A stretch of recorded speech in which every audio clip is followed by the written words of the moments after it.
I first heard the scream before I even saw her. It was the kind of shrill, high-pitched, "What do you mean?" that travels through air like a fire alarm.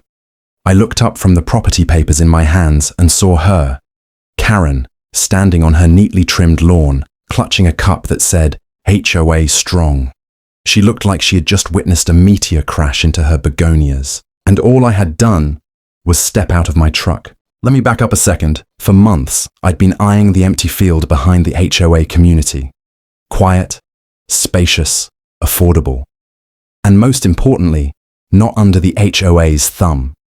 I bought it because I wanted a place to build a workshop and maybe plant some fruit trees. I didn't know I was buying the one piece of land that served as Karen's personal view of untouched nature. So there I was, walking the perimeter with my surveyor when she marched over like a general preparing for war. "What exactly," she said, hands on hips, "do you think you're doing on my property?" I blinked. "Ma'am, this is my land. I bought it last week." Her jaw tightened so hard I swear I heard it click. "Impossible. That field belongs to the HOA. It's protected." "No," I said, offering the paperwork. "It belongs to me now, legally." She didn't even look at the documents. Instead, she whipped out her phone and snapped photos of me like she was building a case for the Supreme Court. "You can't just build things back here," she snapped. "We have guidelines." "I'm not in your HOA," I reminded her, smiling politely. That's when the real meltdown started. The face red, teeth clenched. I need to speak to someone's manager kind of meltdown. She marched in circles, calling someone from the HOA board, waving her arms, and occasionally shouting things like, "This is illegal," and "He's ruining the community." My surveyor leaned over and whispered, "Is she always like this?" I sighed. I think this is her warm-up round. Sure enough, 10 minutes later, a whole delegation approached. 3 HOA board members, all looking like they had studied under Karen herself. They tried to tell me I couldn't build anything that blocked the community's scenic value. "Again," I said, "not in your HOA." Their faces dropped in unison. Karen gasped like she'd been stabbed. "Then we'll petition to annex your land." "Good luck with that," I replied. "You'll need a lot more than petitions." The board left in a huddled panic. Karen lingered, giving me the kind of death stare usually reserved for movie villains. That's when it clicked. If they were already this bothered, they were going to make the next few weeks hell. And I was right, dead right. The war didn't begin with shouting. It began with flyers, dozens of them. I walked out one morning to find a neat stack of papers tucked under a rock on my property line. The title at the top read like an emergency evacuation alert. "Community warning, unsafe development behind our homes," and underneath it, a photo of me, looking confused, mid-blink. "Nice work, Karen." As I flipped through the pages, I could practically hear her triumphant inhale from across the field. Sure enough, she stood behind her fence with her arms crossed, eyes narrowed like she was waiting for the dramatic music to kick in. I gave her a nod. "Morning." She didn't blink. "We will not let you destroy our neighborhood." "By planting fruit trees?" I asked. She stomped away like she couldn't handle the sarcasm this early in the day. But the flyers were only phase 1. That afternoon, I noticed something odd. People from the HOA walking around with clipboards, pointing at my land like I'd opened a theme park without permission. One man cleared his throat and approached me. "Sir, we're conducting a community assessment. We've received concerns about potential disturbances." I raised an eyebrow. "From who?" The man's eyes flicked toward Karen's house. "Ah, of course." Karen herself joined the group moments later, ready to deliver her daily speech. "We've had reports," she said loudly, "that you're planning to build a commercial structure, possibly a warehouse." "A warehouse?" I repeated. "For what, stolen HOA bylaws?" A couple of the HOA members actually snorted before quickly pretending they hadn't. Karen's expression tightened. "This is serious. Your construction is going to bring noise, pollution, and it hasn't even started yet. That's exactly why we need to stop it now." I realized something right then. She wasn't afraid of what I'd build. She was afraid of not being able to control it. So when she couldn't stop me legally, she moved to phase 2, psychological warfare. That night I heard banging, not on my door, on the metal poles of my temporary fencing. Clang, clang, clang. I stepped outside with a flashlight to find Karen and 2 HOA board members measuring setbacks. At 11, at night. "Can I help you?" I asked. "We're verifying that your boundary markers are in compliance with community standards." one of the men said. Community standards don't apply to me. Karen stepped forward. We will see about that. Her voice cracked with fury, but behind that rage was something else. Panic. They wanted me gone. Or at least too exhausted to keep pushing.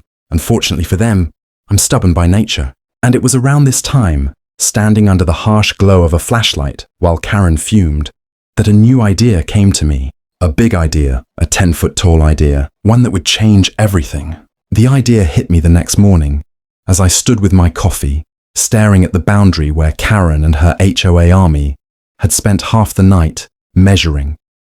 My temporary fencing was scuffed, the grass was trampled, and Karen's security camera, mounted on a pole she had leaned onto my land, was now staring directly at my backyard like a robotic stalker. That was it. If they wanted a fight over boundaries, I'd give them a boundary they'd never forget. I called my contractor. Hey, I said casually, what's the tallest privacy wall I can legally build on rural land? He paused. How tall do you want? Oh, tall enough that a certain HOA can't peek over it. He laughed. 10 feet is usually the max. Perfect. By noon, the rumble of trucks echoed across the field. Gravel shifted. Cement mixers hummed.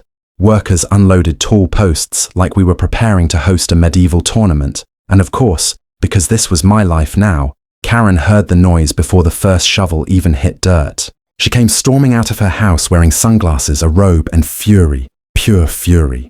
What is this? She demanded, striding toward the construction like she was about to issue a cease and desist order. I gestured casually. A wall.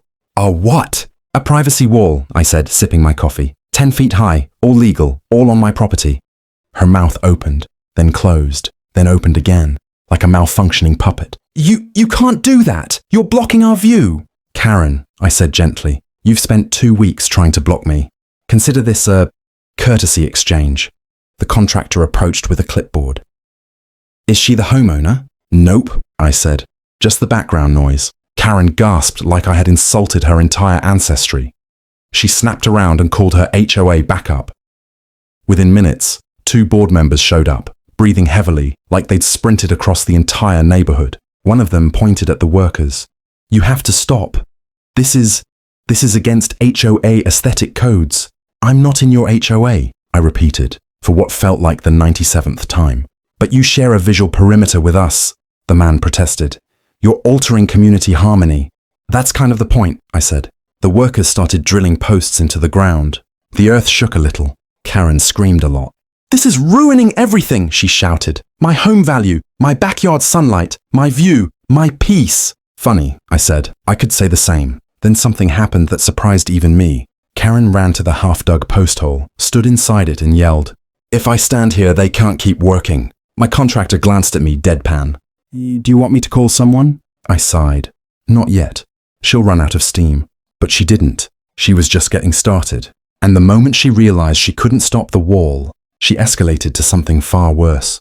If there's one thing I learned during this entire saga, it's that Karen doesn't quit. She regroups.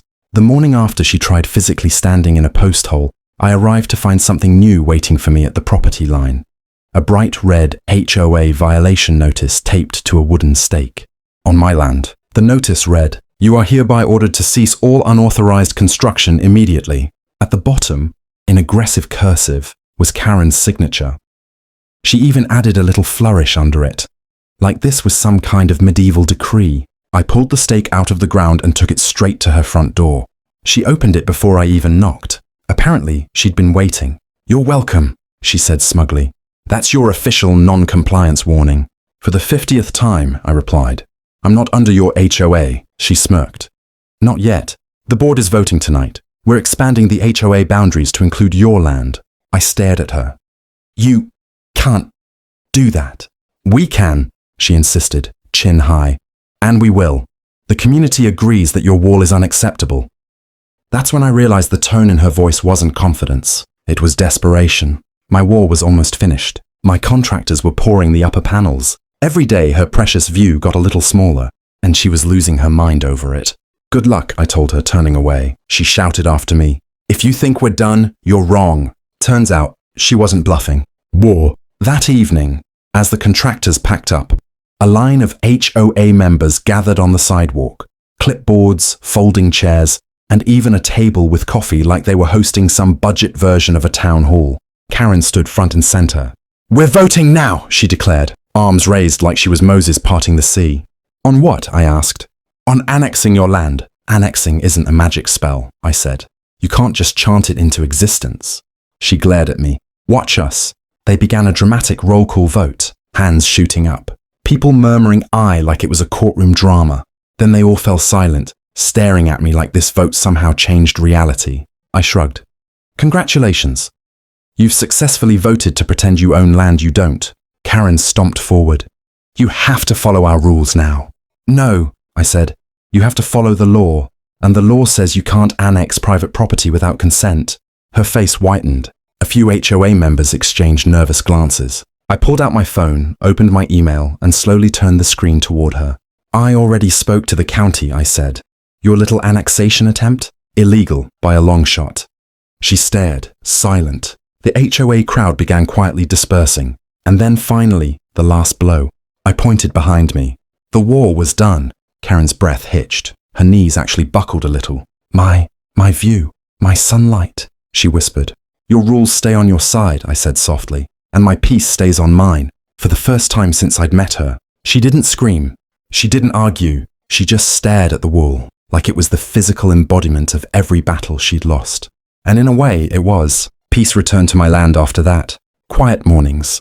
No flyers, no midnight measuring. Just the wall, standing tall, doing its job. Funny how sometimes the best solution is the simplest one. Build the boundary they keep ignoring.